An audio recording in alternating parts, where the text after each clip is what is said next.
Yeah. Aha. Dnes je ten krásny deň. Hokej je láska naša, zahráme si aj na svätého Mikuláša.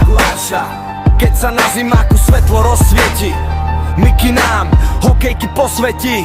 Keď aj ty dobré srdce máš, aj teba dnes večer navštívi Mikuláš. Dnes si rodiny, hokej zahráme, otcovi dáme gól a pusu máme. Spoločne si užijeme krásne chvíle, však sme